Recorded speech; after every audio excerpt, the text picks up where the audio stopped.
Dead economies comment కు counter గా Moscow తెరపైకి తెచ్చిన డెడ్ హ్యాండ్ ట్రంప్ ను భయపెట్టిందా? ఈ ప్రశ్నకు అవుననే సమాధానమే వినిపిస్తోంది. మెద్వెదేవ్ డెడ్ హ్యాండ్ వార్నింగ్ ఇచ్చిన గంటల వ్యవధిలోనే 2 న్యూక్లియర్ సబ్మెరైన్లను రష్యా చేరువలో మోహరించారు. ఈ విషయాన్ని స్వయంగా ప్రకటించిన ట్రంప్ కాల్పుల విరమణకు 10 రోజులలో ముందుకు రావాలని అల్టిమేటం జారీ చేశారు. దీనికి మాస్కో కూడా అంతే వైల్డ్ గా రియాక్ట్ అయింది. అణుజలాంతర్గాములు మీ దగ్గరే కాదు, మా దగ్గర ఉన్నాయని స్పష్టం చేసింది. ఆ తర్వాతే పవర్ఫుల్ మిసైళ్లను సైన్యం చేతికి అందించింది. ఇంతకు అమెరికా రష్యా మధ్య అసలేం జరుగుతోంది? ఇప్పటి వరకు పరోక్షంగా తలపడిన బద్ధ శత్రులు ప్రత్యక్ష యుద్ధం చేసే టైం వచ్చిందా? న్యూక్లియర్ సబ్మెరైన్లతో అమెరికా బెదిలింపులకు దిగిన వేళ రష్యా రంగంలోకి దించిన మాస్టర్ మిసైల్ ఏంటి? Watch this. Moscow dead hand warning ట్రంప్ను భయపెడుతోందా? అణుజల అంతర్గాముల్ని రంగంలోకి దించడానికి రీజన్ ఏంటి? అమెరికా రష్యా మధ్య ప్రత్యక్ష యుద్ధానికి రంగం సిద్ధమైందా? భారత రష్యా స్నేహాన్ని ఓర్చుకోలేకపోతున్న డొనాల్డ్ ట్రంప్ పదే పదే బార్డర్ క్రాస్ చేస్తున్నాడు. భారత రష్యావి డెడ్ ఎకానమీస్ అంటూ రెచ్చిపోయి విమర్శించడం అందులో భాగమే. ఇప్పుడు ఆ నోటి దురిసే అమెరికా రష్యా మధ్య యుద్ధ మేఘాలు కమ్మేలా చేసింది.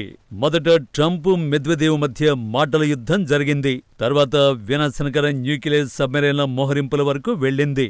అవును, రష్యాకు చెరువులనే సముద్ర జలాల్లో 2 అణు జలాంతర్గాములు మోహరించాలని తమ నౌకాదళాన్ని అమెరికా అధ్యక్షుడు ట్రంప్ ఆదేశించారు. రష్యా మాజీ అధ్యక్షుడు దిమిత్రీ మెద్వెదేవ్ చేస్తున్న హెచ్చరికలకు ప్రతిస్పందనగా ఈ చర్య చేపట్టినట్లు ట్రూత్ సోషల్లో ప్రకటించారు. ఒకవేళ ఆ రెచ్చగొట్టే వ్యాఖ్యల వెనుక ఏదైనా ఉద్దేశాలుంటే వాటికి సన్నద్ధమయ్యేందుకు ఇలా చేశా. మాటలు ముఖ్యం, వాటి వల్ల కొన్నిసార్లు అవాంఛిత పరిణామాలు తలెత్తొచ్చు. ప్రస్తుతం ఇలాంటివి జరగవని ఆశిస్తున్నానని తెలిపారు. Oh yeah, well we had to do that. We just have to be careful.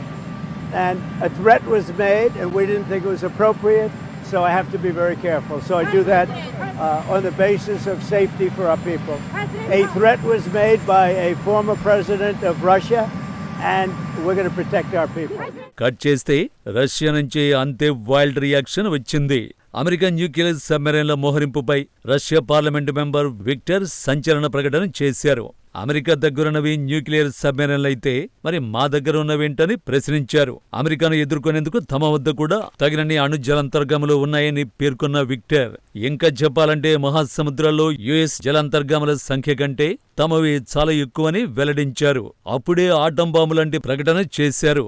America మోహరించిన అణు జలాంతర్గాములు తమ సబ్మెరైన్ల రాడార్లోనే ఉన్నాయని స్పష్టం చేశారు. అవి ఏమాత్రం తోక జాడించినా తిరిగి వెళ్లలేవని తేల్చి చెప్పారు. కాబట్టి అమెరికా అధ్యక్షుడు డొనాల్డ్ ట్రంప్ ప్రకటనలకు ప్రతిస్పందించాల్సిన అవసరం లేదన్నారు. అంతకుముందు మాస్కో వాషింగ్టన్ల మధ్య ప్రత్యక్ష సైనిక ఘర్షణలు జరగకూడదన్న యుఎస్ విదేశాంగ మంత్రి మార్కో రూబియో వాదనతో తాను ఏకీభవిస్తానని రష్యా విదేశాంగ మంత్రి సెర్గీ లావ్రోవ్ పేర్కొన్నారు. కథ ఇక్కడితో అయిపోలేదు. ఆ తర్వాతే రష్యా మరో డెడ్లీ అనౌన్స్మెంట్ చేసింది. మోస్ట్ డెడ్లియెస్ట్ హైపర్సోనిక్ మిసైల్ ని రంగంలోకి దించుతున్నట్టు ప్రకటించింది. We have already manufactured the first serial production Oreshnik missile complex and it's already been fielded. It is now serially produced weapon. Number 2, our specialists from Belarus and from Russia have selected the future deployment site, the location, and preparations are underway, so most likely before the end of the year we will solve this. Oreshnik కాల్పుల విరమణ కోసం Trump తీవ్ర ఒత్తిడి తెస్తున్న వేళ Russia యాక్షన్లకు దించిన monster hypersonic missile ఇదే. కొత్తగా అభివృద్ధి చేసిన ఒరెష్నిక్ హైపర్సోనిక్ క్షిపణుల ఉత్పత్తిని ప్రారంభించామని రష్యా అధ్యక్షుడు పుతిన్ తెలిపారు. వాటిని సైన్యంలో ప్రవేశపెట్టినట్లు పేర్కొన్నారు. బెలారస్లోనూ వీటిని ఈ ఏడాది చివర్లోగా మోహరిస్తామన్నారు. ఈ ప్రకటన ద్వారా సీజ్ఫైర్ సీన్ లేదని హింట్ ఇచ్చారు. ఎందుకంటే ఈ క్షిపణి రంగంలోకి దిగితే యుద్ధం రూపురేఖలు మారిపోవడం ఖాయం. ముందే చెప్పుకున్నట్టు ఒరెష్నిక్ హైపర్సోనిక్ బ్యాలిస్టిక్ మిసైల్ ఉక్రెయిన్తో యుద్ధం నేపథ్యంలో రష్యా అభివృద్ధి చేసింది. అమెరికా, బ్రిటన్ దేశాల అండతో ఒకవేళ ఉక్రెయిన్ దాడులకు పాల్పడితే కీవ్తో పాటు దానికి మద్దతునిచ్చిన దేశాలు కూడా గట్టిగా బదులివ్వగలమని హెచ్చరించేందుకే వీటిని అభివృద్ధి చేసినట్లు పుతిన్ గత ఏడాది ప్రకటించారు. అమెరికా దగ్గరున్న ఎలాంటి రాడార్లు ఒరెష్నిక్ను గుర్తించలేవని, పశ్చిమ దేశాల మిసైళ్లు దాన్ని అడ్డుకోవడం అసాధ్యమని ప్రకటించారు. హైపర్సోనిక్ బ్యాలిస్టిక్ మిస్సైల్ వొరష్నిక్ ధ్వని వేగం కంటే 10 రెట్ల వేగంతో ప్రయాణించగలదు. అందువల్ల దీనిని అడ్డుకోవడం ఇంపాసిబుల్. రష్యా చెబుతున్న వివరాల ప్రకారం 5,000 కిలోమీటర్ల లోపు ఉన్న లక్ష్యాల్ని ఈ క్షిపణి అత్యంత ఖచ్చితత్వంతో ఛేదిస్తుంది. ఒకేసారి ప్రయోగించి పలు లక్ష్యాలను ఛేదించేందుకు వీలుగా వీటి వార్ హెడ్లు అభివృద్ధి చేశారు. కనీసం 6 నుంచి 8 న్యూక్లియర్ లేదా కన్వెన్షనల్ వార్ హెడ్లను మోసుకెళ్లగలిగే సామర్థ్యం వీటికి ఉంది. గత ఏడాది నవంబర్లో ఈ క్షిపణిని ఉక్రెయిన్పై ప్రయోగించారు కూడా. ఆ టైంలో అమెరికా రక్షణ శాఖ కీలక వ్యాఖ్యలు చేసింది. రష్యా ప్రయోగించిన క్షిపణి మధ్యంతర శ్రేణి మిస్సైల్ కాదని రూబిజ్ ఇంటర్కాంటినెంటల్ బ్యాలిస్టిక్ మిస్సైల్ అని చెప్పింది. ఉక్రెయిన్పై ఈ క్షిపణి ప్రయోగించడానికి కొద్దిసేపటికి ముందే తమకు తెలుసని పేర్కొంది.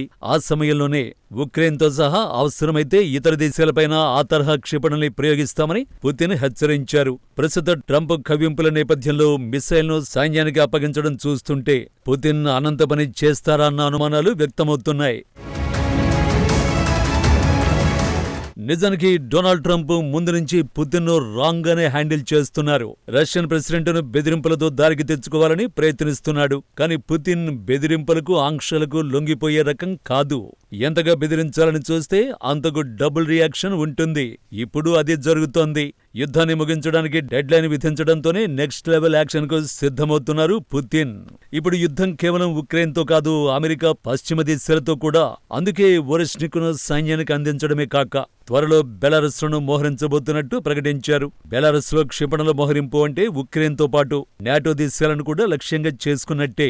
ఇప్పటికైనా ట్రంప్ బెదిరింపులు మాని యుద్ధాన్ని ముగించేందుకు జెలెన్స్కీని దారికి తెచ్చే ప్రయత్నం చేయడం బెటర్. కాదని పుతిన్ ఇలాగే కవిస్తే యుద్ధం ఎప్పుడైనా సరిహద్దులు దాటడం ఖాయం. అదే జరిగితే ఇక ప్రపంచ యుద్ధమే.